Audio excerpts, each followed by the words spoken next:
Eu sou a Isabela. Eu sou a Flávia. E você caiu no Angu de Grilo.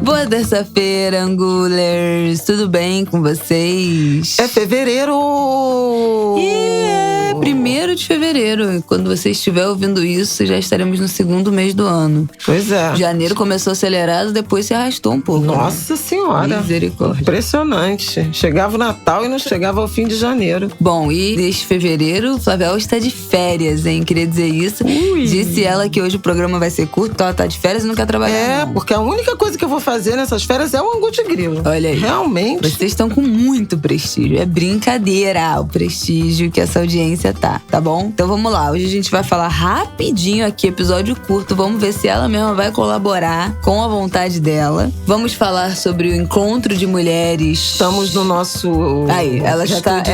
de férias. Se você ouviu uma chuva no fundo, é porque está chovendo. Aqui estamos na Serra do Rio e tá caindo uma chuva que talvez atrapalhe um pouco aqui a clareza do nosso áudio. Pedimos perdão e contamos com a compreensão dos nossos angulers. Bom, vamos falar do que a gente vai tratar hoje? Sim. Hoje vai ser um mix de temas. A gente vai falar sobre a Carta das Mulheres, né, do encontro... Carta Brasil Mulheres, um encontro organizado pela Marta Suplicy, ex-senadora, ex-prefeita, ex-ministra do Turismo e da Cultura, 2 vezes. E hoje, secretária de Relações Internacionais da Prefeitura de São Paulo, que organizou um encontro com mulheres ativistas, mulheres representativas de várias áreas, para elaborar essa carta e provocar os candidatos, principalmente os presidenciáveis, mas também candidatas e candidatos ao Executivo Estadual e ao Legislativo. Trataremos disso. Vamos falar também sobre a presença de Sérgio Moro no Flow. Voltar nesse papo sobre esse movimento dos políticos de se aproximar da galera da internet, dos jovens que estão muito na internet, YouTube, podcast, videocast. A gente já tratou um pouquinho disso falando do Lula no Podpah.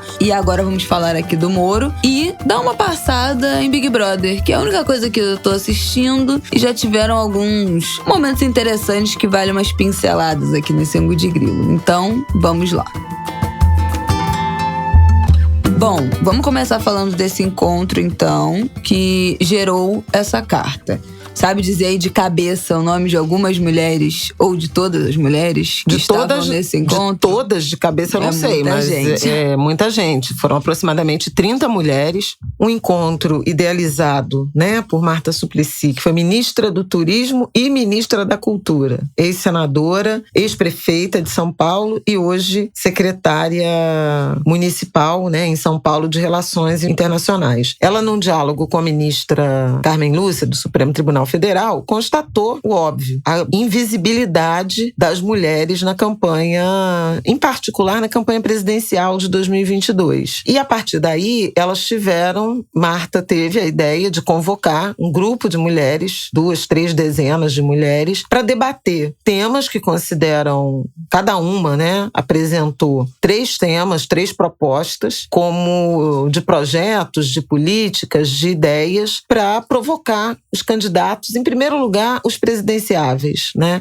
Mas a carta foi mais ampla e também dirigida a candidatas e a candidatos, a governos do Estado e ao Legislativo, seja a Assembleia Legislativa, seja a Câmara dos Deputados, seja o Senado Federal. Esse encontro foi na sexta-feira, dia 28, em São Paulo, e foi bem interessante porque participaram mulheres de diferentes áreas, de diferentes origens, de diferentes lutas, né? Além da Marta, da ministra Carmen Lúcia. Aliás, ministra Carmen Lúcia, eu vou abrir um parêntese, porque ela fez no dia 10 de dezembro, Dia dos Direitos Humanos, um seminário lá no Supremo Tribunal Federal, por estas e por outras, que era justamente para discutir agendas de gênero. Eu tive o prazer, a honra de ser convidada e fiz uma fala também lá em Brasília. Foi um pouco semente até desse encontro, né? Das mulheres debatendo o Brasil. E na sexta-feira, bom, além da Marta, participaram a senadora Simone Tebet, que é, até aqui, a única mulher pré-candidata à presidência da República, mas ela não foi como candidata, ela foi como líder da bancada feminina do Senado. Vocês devem lembrar que a Simone Tebet teve uma participação importante na CPI da Covid. A Gleice Hoffmann, presidente do PT. Érica Hilton, vereadora por São Paulo. A Tabata Amaral não foi presencialmente, mas enviou suas ideias, suas propostas, assim como a Rosisca Darcy de Oliveira, que é escritora, feminista, membro da Academia Brasileira de Letras. Lilian Schwartz,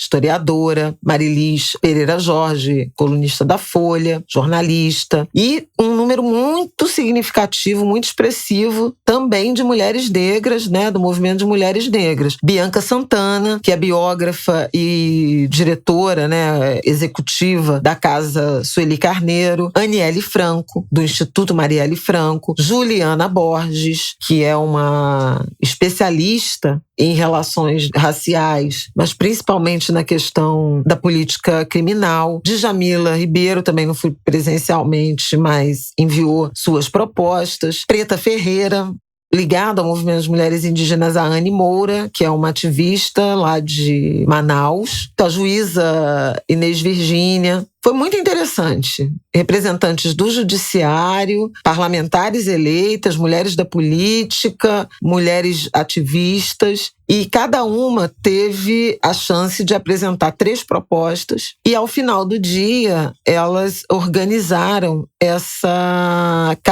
Carta Brasil Mulheres, endereçada à nação, aos candidatos, principalmente os presidenciáveis, e essa carta tinha 18 itens. Não sei se você quer destacar alguns aí, Isabela? Todos? Assim, eu posso começar falando e você fala o que te chamou a atenção. Por exemplo, tem um eixo importante de enfrentamento à violência política, tem uma defesa da paridade em cargos públicos, privados, distribuição equânime de verbas, né, de fundo para campanha, o cumprimento da legislação de cotas, medidas de enfrentamento à violência doméstica, LGBTfobia. Também achei isso muito interessante, essa ênfase na interseccionalidade também do machismo, né, do sexismo, do racismo e da LGBTfobia, sobre a violência que alcança mulheres trans, travestis, lésbicas, gays, mas enfim, era uma agenda mais de mulheres, portanto, muito mais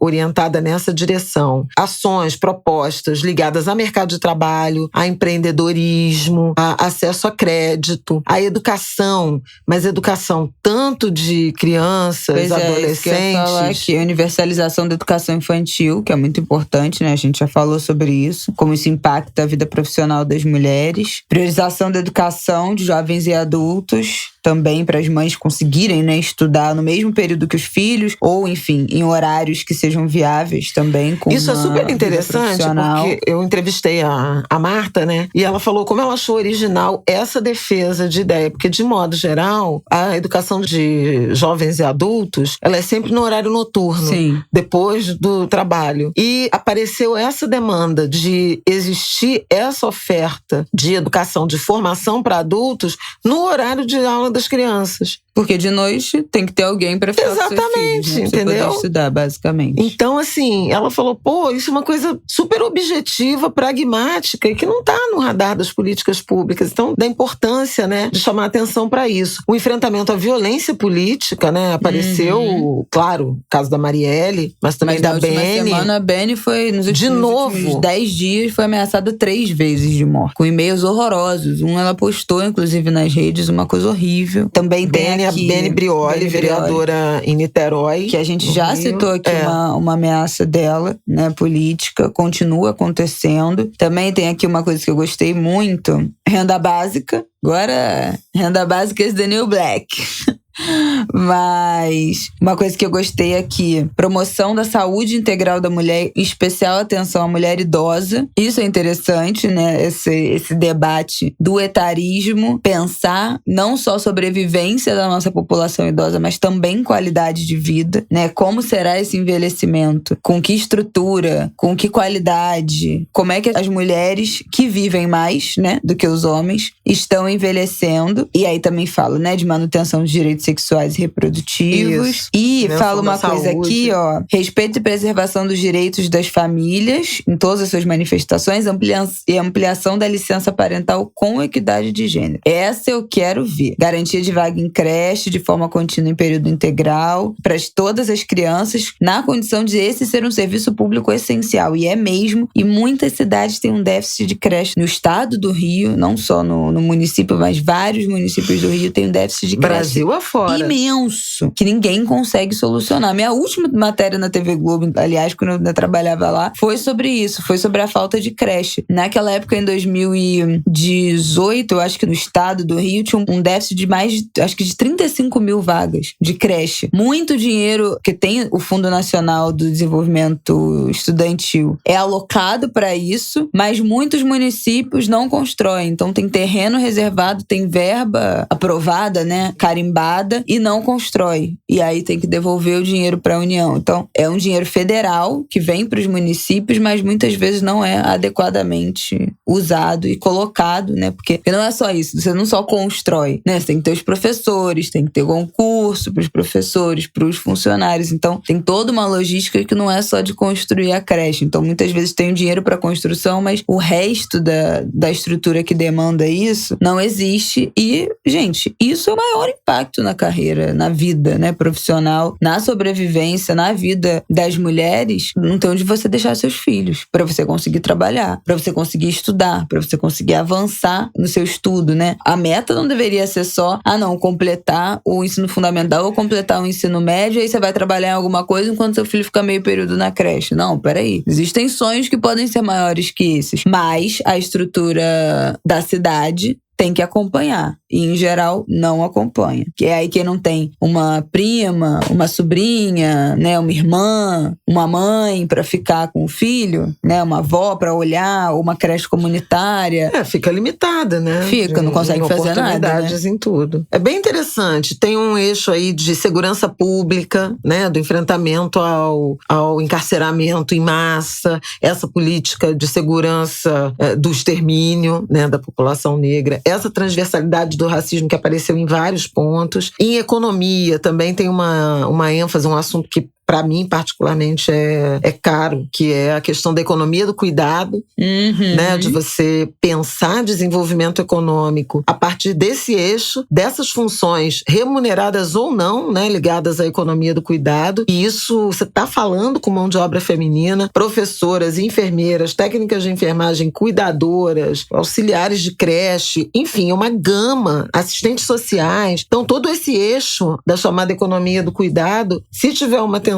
em termos de política pública, de valorização e de oportunidades, você estará mudando a vida, transformando a vida de mulheres e de suas famílias. Também tem valorização da memória, das tradições, da religiosidade, da história do povo quilombola, ribeirinhos, indígenas, refugiadas. Enfrentamento ao racismo ambiental. Muito legal. Assim, a carta é muito importante. Ela está num site já, Brasil Mulheres. Vamos deixar aqui, né? Isso. Na descrição. A intenção é viralizar e servir de um ponto de partida para se cobrar compromissos dos candidatos. E eu quero só concluir, eu escrevi também minha coluna de sexta-feira, né, no Globo, sobre esse tema dessa invisibilidade feminina. Esse é um assunto recorrente nosso aqui no Angu de Grilo, né, da pouca participação das mulheres no debate político, um debate à esquerda e à direita protagonizado basicamente por homens, né, por homens brancos de meia idade, heterossexuais. Então, assim, um momento em que a gente debate muito a necessidade do fortalecimento, da reconstrução da democracia, ela de novo está sendo, aparentemente, até aqui, ancorada nas figuras masculinas de sempre. Então, esse é um ponto. Segundo ponto é que a gente tem a Simone Tebet como pré-candidata e Marina Silva, que já apareceu como um nome cotado a vice. A própria Simone também aparece como uma possível vice. E esse número de 2 ou 3 mulheres aparecendo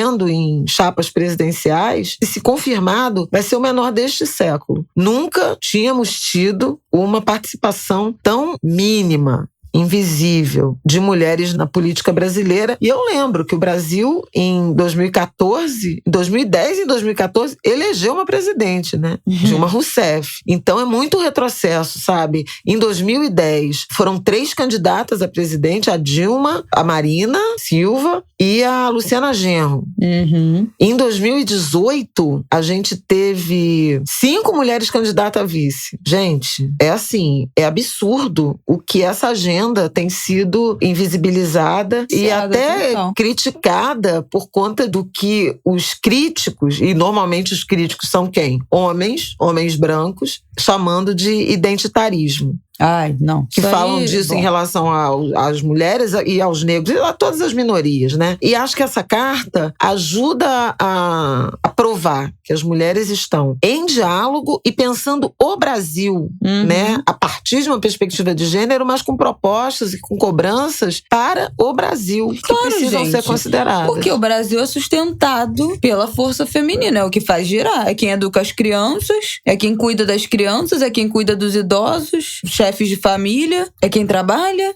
Então assim, você pensar a agenda feminina é você pensar a agenda do futuro, do presente e do futuro. É isso. Porque, né, se você possibilita que uma mulher bote seu filho em uma creche de qualidade, você tá cuidando do futuro. Não adianta falar que, não, é uma mensagem aqui para os pais do Brasil, que são 3, né, os pais que são presentes, que são ativos na criação de seus filhos. São meia dúzia. Falar com mulher, dialogar com mulher é dialogar com o futuro. Então, isso aí não tem nem argumento. Muito legal, vamos deixar aqui o link da carta, aqui embaixo. Deem uma olhada, porque é em tópicos, tem 2 páginas e meia, não é algo imenso, é em tópicos, e esses temas que a gente tratou aqui estão colocados como tópicos. Não tem na carta um desenvolvimento desses assuntos. Como se fossem algumas diretrizes, sabe? São alguns tópicos do tipo, olha, essas são pautas importantes, desenvolvam. Então, acho que são temas importantes da gente cobrar pronunciamentos e que esteja no plano de governo, né, na proposta de projeto de governo dos nossos candidatos. Então, olha, isso aqui é pra gente estar ligado quais são os temas, porque é muita coisa, às vezes a gente, né, se perde. Mas pra gente estar ligado em todo o rol de temas que a gente pode cobrar, questionar de por que não tá no projeto de governo. Eu acho que também é importante, quem tá ouvindo aqui a gente, que é professor, ali tem uma variedade imensa de temas pra ser tratado com alunos de várias idades, pra ser tema de redação, pra ser tratado em prova, pra ser tratado na aula. Quem trabalha com jovem, com adolescente, temas muito importantes, e é isso, não diz respeito só ao universo feminino, é sobre Brasil. Quem trabalha com criação de conteúdo, quem é jornalista, mais tema, mais assunto que a gente pode desenvolver nos próximos meses, pensando mesmo em pautar assuntos que sejam importantes para essa corrida eleitoral, que sejam importantes para a gente debater e trazer como sociedade. Então tem ali um monte de pauta pra gente tratar, pra gente conversar. Então eu acho interessante em vários aspectos, e o documento é bem simples, é bem tranquilo, não tem muito mistério, não é verborrágico, não é prolixo, são vários tópicos e dali a gente pode surgir com várias ideias aí pra área de atuação de cada um, que são temas importantes pra gente debater nos próximos meses. E bom, aqui no Angus de Grilo estaremos debatendo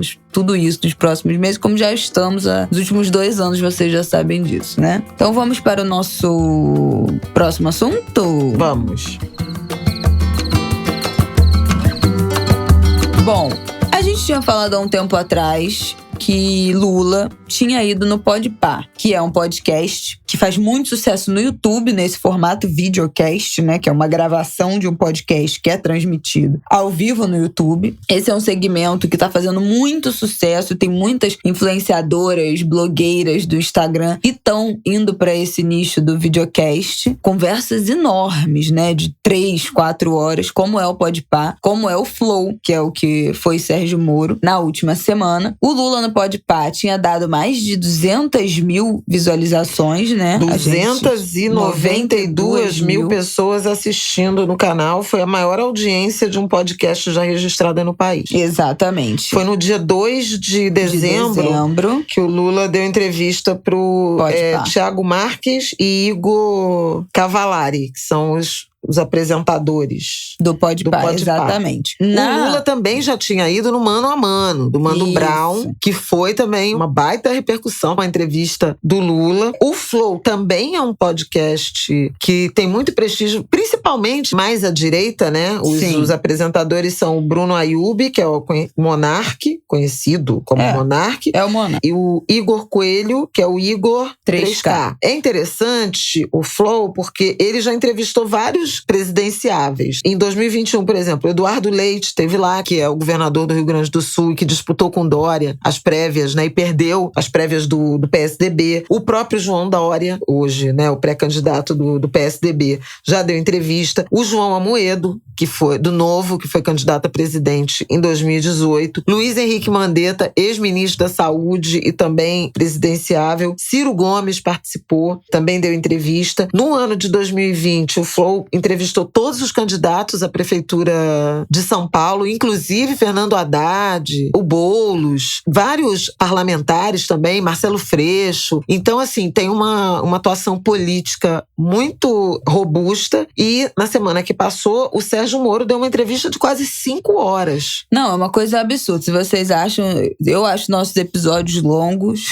O Podpah e o Flow, assim, são conversas que duram isso. 3, 4 horas. Esse formato de videocast é assim. Em geral, são conversas muito longas. O Podpah tem esse perfil de entrevistar pessoas mais relacionadas com a esquerda. Eles entrevistam muita gente da cena cultural do rap, a galera do hip hop, artista. Eles têm uma pegada, assim, pra essa galera da cultura do hip hop. E o Flow é mais pra direita, mais liberal. O Monark, que é um desses apresentadores, já se envolveu nos últimos tempos em várias polêmicas no Twitter, com opiniões consideradas de direita, liberal, falando umas besteiras assim, e acabou viralizando. O que eu acho relevante da gente falar sobre esse assunto? Primeiro que a entrevista do Moro deu 70 mil pessoas, o pico, né, foi 70 mil pessoas. Eu acho que vale dizer que ele foi eclipsado completamente pelo Casimiro. E aí, mais adiante eu vou dizer quem é o Casimiro. Enfim, eu acho que não teve a repercussão que o Moro esperava e que o Flow esperava, né? Eu acho que o Moro foi numa de tentar se aproximar. Esse movimento que os políticos, os candidatos agora estão tendo que fazer, né? Na última eleição, o Bolsonaro fez sozinho, de se aproximar o máximo possível dos jovens, do YouTube, da internet, estar nesses outros meios de comunicação. Dessa mídia não convencional, né? Dessas plataformas alternativas, modernas, o Bolsonaro navegou sozinho. Exatamente. Né? Nessas águas. Aliás, águas pelas quais também navegou Olavo de Carvalho, que morreu, né, na semana passada. Morreu. Aqui jaz. É só isso que eu tenho a dizer. O ideólogo, né? O guru do Bolsonaro. Realmente. Não, eu também só tenho a dizer isso. Não, olha, enfim. Nem vou falar aqui o que eu penso, porque Flávia Ol tá aqui, ela é uma mulher respeitável. Uma jornalista séria. Então deixa pra lá. Mas, enfim. Mas era isso, porque essas mídias e esse território foi um território que foi muito explorado, deu muita visibilidade e foi um projeto vencedor das eleições de 2018. Claro, e agora todo mundo tá buscando. Preocupada. Pô, eu não vou nem falar também para não... Bom, enfim. Que eu já ia citar. Não vou citar nominalmente nenhuma mídia, mas para dizer que importante esse movimento que os políticos estão fazendo agora. O Boulos esteve num podcast também na última eleição. Eu não me lembro qual foi, ou num canal no YouTube. Foi no Flow, não foi não? Não, mas ele eu foi. Acho que não. Mas enfim, ele foi o que mais se aproximou dessa mídia jovem, alternativa, não tradicional. Mas agora todos estão vendo que esse é um caminho relevante e estão fazendo esse movimento. Acho que a participação do Moro no Flow foi muito aquém do esperado. Eu acho que o Moro esperava que fosse ser um sucesso retumbante, como foi o Lula no Podpah. E foi eclipsada pelo Casimiro, como eu disse. Tiveram 2 polêmicas que envolveram essa participação. Primeiro, que o anunciante...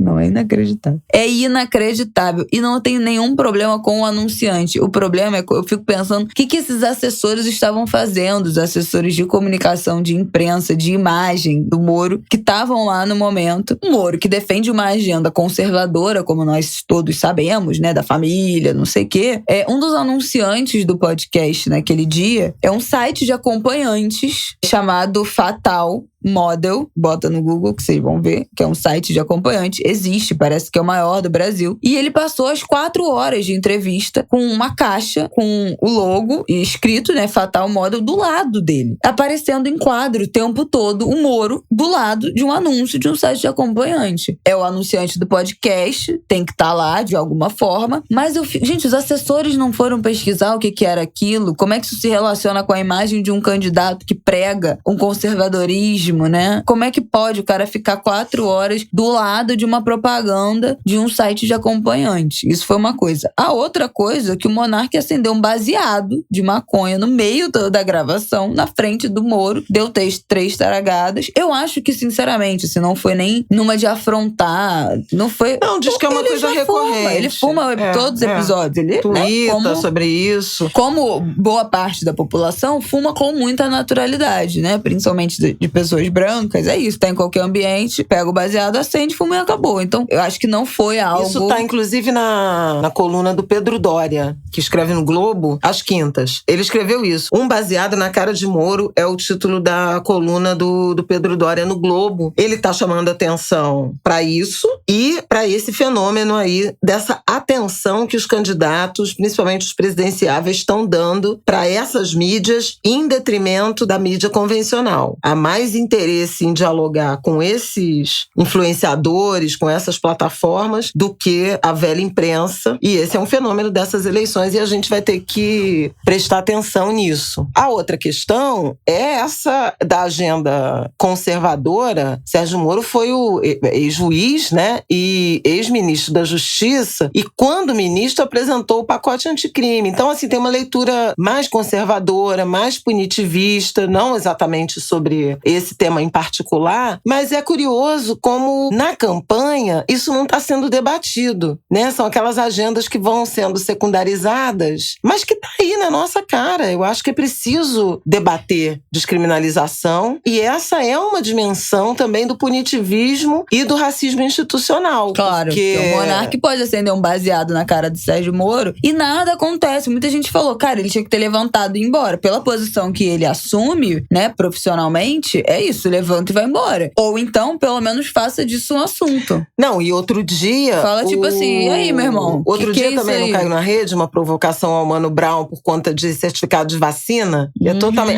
não vai pedir antecedentes criminais. Então é isso, é sobre isso, né? Como você gosta de dizer. É sobre isso. É sobre isso. Tá tudo péssimo. Acho que é um debate que precisa ser travado mais francamente no debate eleitoral, além da questão de gênero, essa questão da política de drogas e tudo mais. Mas acho que é isso, a gente vai precisar prestar bastante atenção nesses influenciadores, nessas outras plataformas, porque elas vão ter, sem dúvida alguma, essas pessoas, essas figuras, vão ter um protagonismo. E quem sabe o Angu não entra nessa. Já é Lula no Angu na Austrália?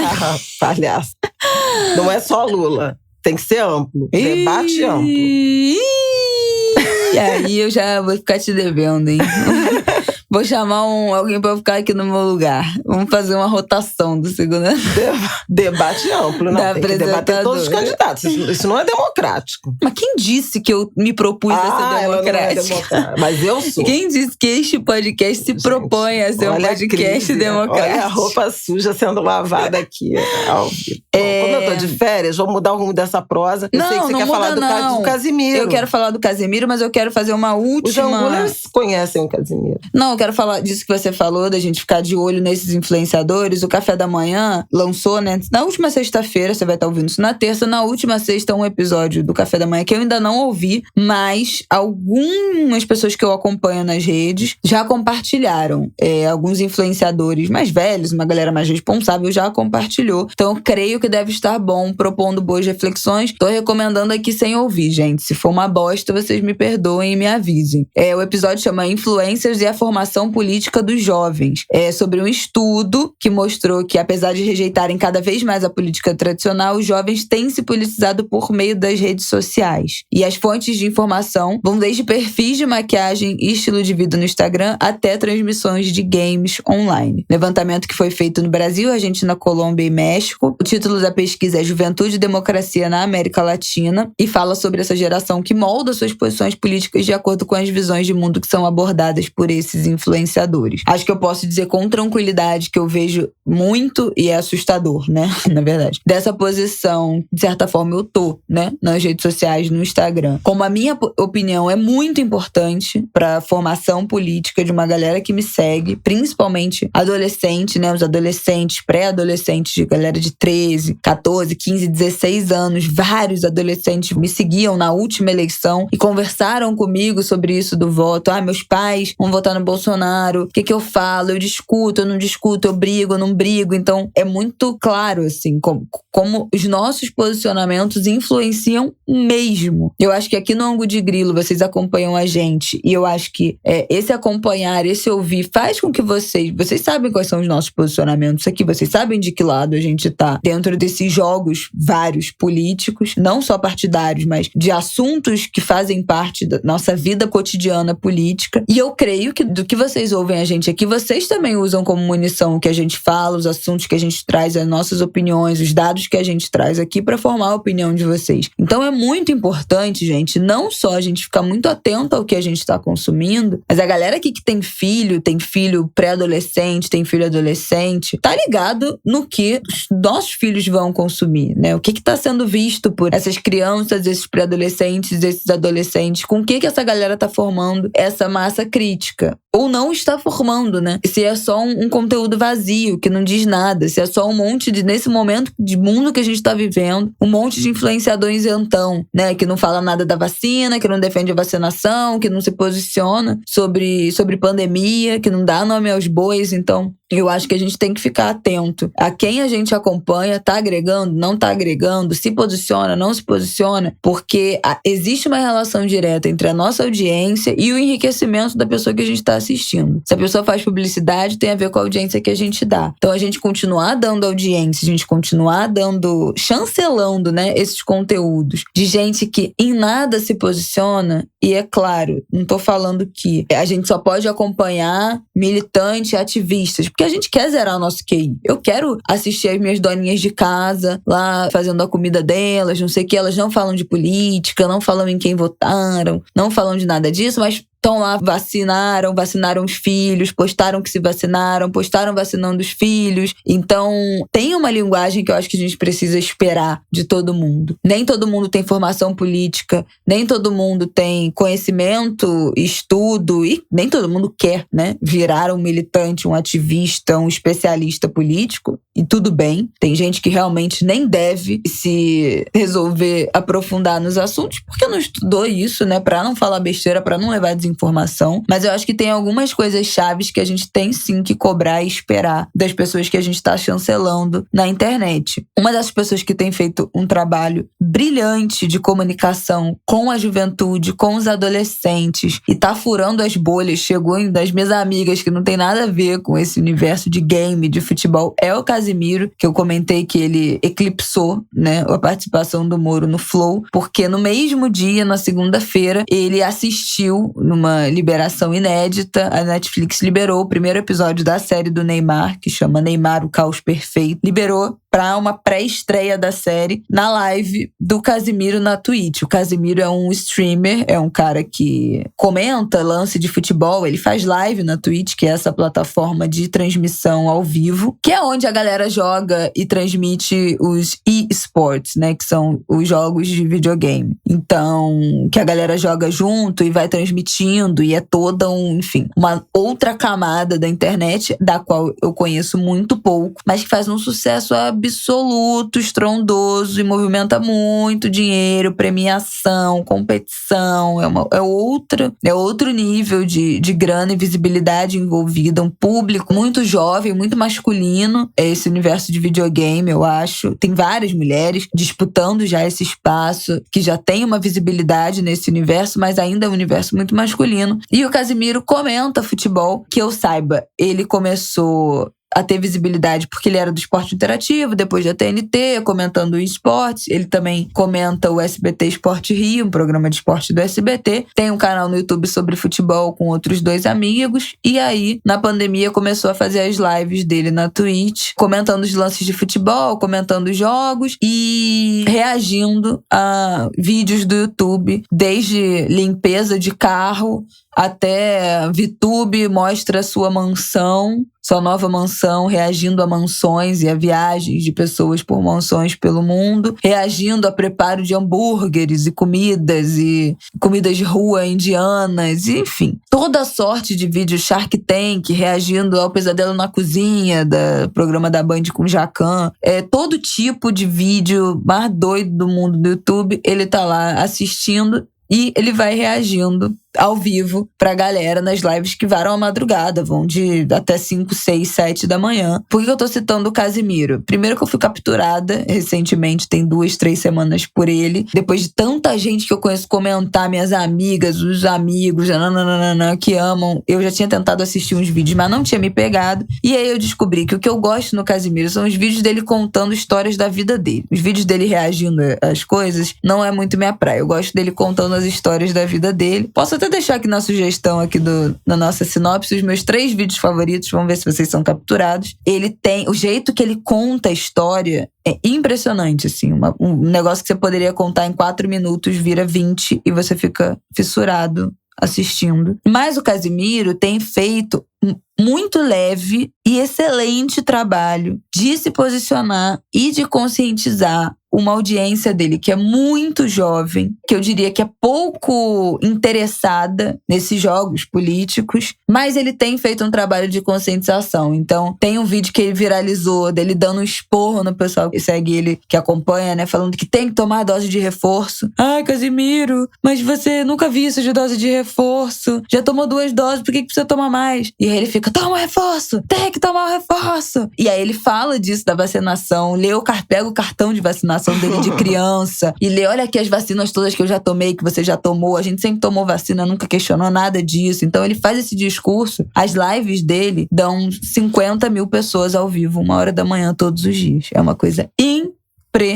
E ele fica também 5, 7 horas, né? Fica, direto. Ele vai até de 10, 11 até 5, 6, 7 da manhã. Ele fica uma jornada de 7 horas em live. E ele tem falado isso, ele tem falado da vacina, ele ficou muito resguardado, isolado na Covid, ele é super preocupado com a Covid, então ele falou muito do isolamento. Ele fala muito da máscara, se sai de máscara, eu sempre saio de máscara, gente, tem que fazer isolamento, a Covid, não, o negócio é sério.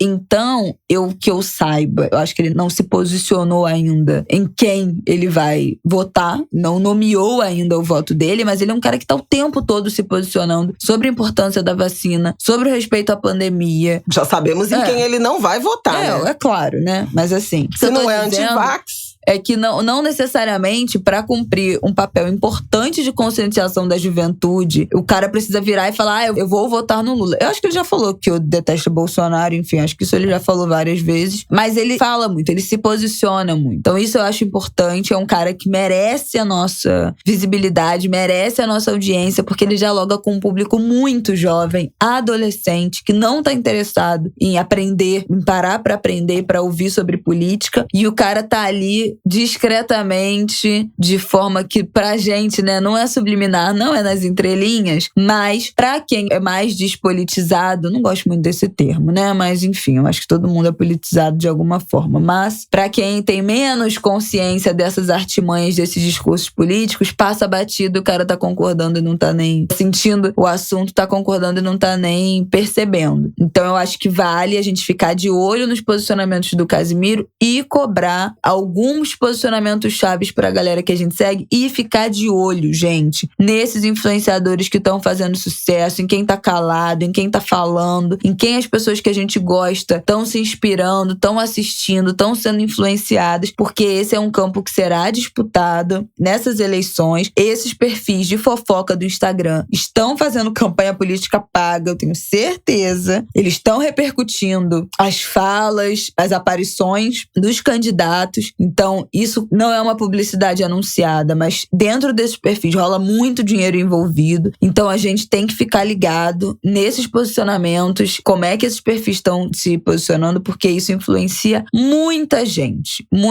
que é muito facilmente influenciada por esses discursos de internet. Então, é nosso papel ficar ali na contenção e atentos. É sobre isso. Vamos fechar esse episódio? Vamos. Falando um pouco de chorinho sobre Big Brother.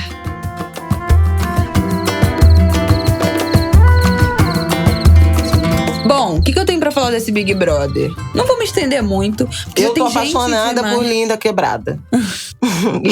Lina perfeita. Não, bom, acho que isso... super apaixonada por ela. Que mulher bacana, né? E uma que pessoa artista, legal. Tá? Não sei se você já parou pra ver as coisas que ela faz, as músicas parei. dela, mas uma puta artista, talentosíssima. E estamos vendo que uma pessoa engraçada, né, divertida, que ela questionou também, amorosa, carinhosa, sabe? Ai, gente, sensível, tudo de bom, a pessoa mais legal. Generosa. Eu tô por aqui com... Não vou falar nada. A gente não vai se estender muito nesse assunto Big Brother, porque já tem um monte de gente falando disso. Um monte de gente teorizando, comentando, batendo textão e podcast. Inclusive, ouçam Big Brasil, podcast de nosso amado Thiago Teodoro, comentando Big Brother. Mais um, né? O Thiago realmente... Thiago entrou no podcast que já existia, que era do Zadelo Russo e o Paulo Fraga. E agora tá ele também no Big Brasil e eles comentam também sobre essas perspectivas, né? Que falam de gênero, falam do que tá rolando dentro da casa. Também nas perspectivas como homens gays. Isso também é importante, né? Porque temos participantes LGBTs, mais uma vez, na casa, que já estão sendo descredibilizados. A Lin já sofreu vários episódios de transfobia, microagressões horríveis, sendo tratada no pronome errado, já foi chamada a atenção, isso inclusive pelo Tadeu. Tadeu batendo um bolão, inclusive. Muito Tadeu bem. Schmidt batendo um bolão. Excelente apresentador, tô gostando muito dele como apresentador, o discurso da primeira eliminação. O primeiro eliminado, que foi o Luciano, dele também foi muito legal. Foi bem direto e reto, não teve esse negócio de ficar floreando, teorizando, não sei o quê. Então, uma mensagem bem clara pros participantes.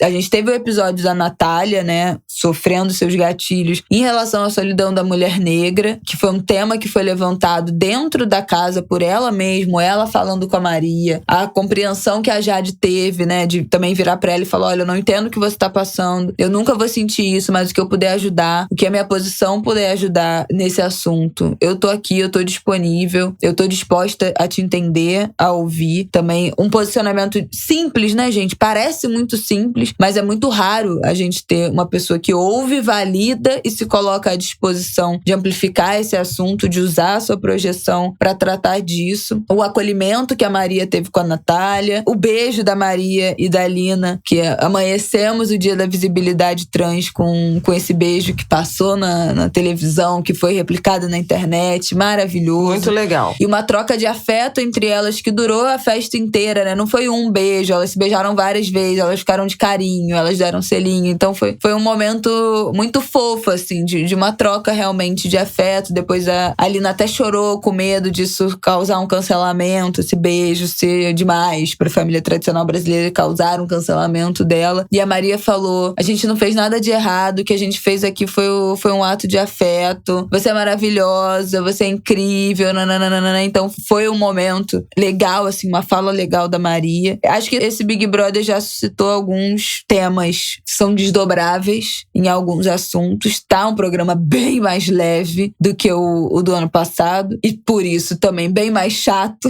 bem menos movimentado, né, do que o programa do ano passado. Mas eu não gostaria de ver todas aquelas violências de novo na televisão. Eu acho que aquilo ali foi realmente bem pesado. Entreteve, a gente, né, ficou ali vidrado em tudo que acontecia. Porque tá distante, a gente esquece, mas foi realmente pesado o Big Brother Brother 21, aquele começo do programa. Então acho que tudo bem, ficou pra lá. Vamos ver como é que esse se desenrola. Já tem algumas tramas interessantes em relação a jogo. E eu sou contra esse negócio de BBB do amor do Thiago Abravanel. Ninguém merece isso. Porra, é jogo, meu filho. Não tem negócio de amor. Que amor vai pro SBT, não vai pro Big Brother.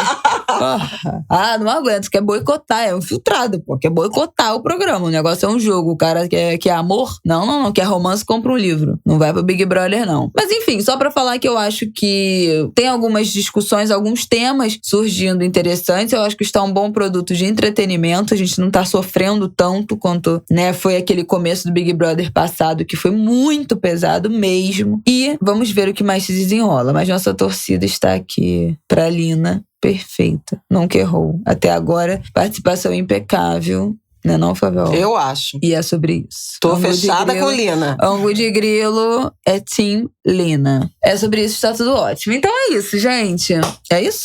É isso. Só queria lembrar, voltar no nosso Angu. O Angu que a gente falou da questão das chuvas, né? Porque agora chegou em São Paulo. Fim de semana, já domingo à noite, 23 pessoas mortas em razão de chuvas, deslizamentos e tal. A gente fez um Angu falando dessa questão, trazendo as dimensões de urbanização equivocada, de modelo de desenvolvimento, quando falamos de Minas Gerais, das chuvas em Minas e sul da Bahia, do racismo ambiental, desse debate sobre moradia, urbanização e agora São Paulo também vivendo esse drama das chuvas, assim como o Brasil inteiro nessa época do ano. Então, na verdade, é só para lembrar que a gente já tratou desses temas, né? Quem não tiver ouvido, enfim, quiser voltar a isso, é a prova de que é um drama recorrente, enfim, que infelizmente a gente não tá conseguindo superar. Não está mesmo, né? Mais de 20 mortos. É filme que se repete no Brasil. É isso, gente. Ai, bom, é isso? É isso. Volto para as minhas férias. Exatamente. Flaviola tá off, hein? Vocês que estão ouvindo, não ficam mandando mensagem pra minha mãe, não. Querendo que ela trabalhe, querendo que ela grave vídeo, querendo que participe de não sei o quê. Que vai pra não sei o que lá online. Ah, grava uma chamadinha aqui rapidinho. De fevereiro, gente. Não, eu já tô dando a resposta, porque ela não consegue falar não, né? Que a gente já tratou aqui. Mas eu falo. Então, por favor, não peça nada para a Flaviola. Se tu tá vislumbrando assim, queria pedir um negócio, não peça. Não peça, nada, que a Isabela não autorizou. Tá, queridos? Não está autorizado. Flaviola está de férias. Deixa a mulher descansar. Vocês não ficam falando, ai, eu ligo a televisão, ela tá lá. Aí eu ligo o rádio, ela tá falando. Ai, tá em tudo quanto é lugar. Então, pronto, agora ela está descansando. Então vocês não perturbem. Muito obrigada. Tô só curtindo meu neto. É isso. Beijo, um beijo, gente. Até Boa semana que vem.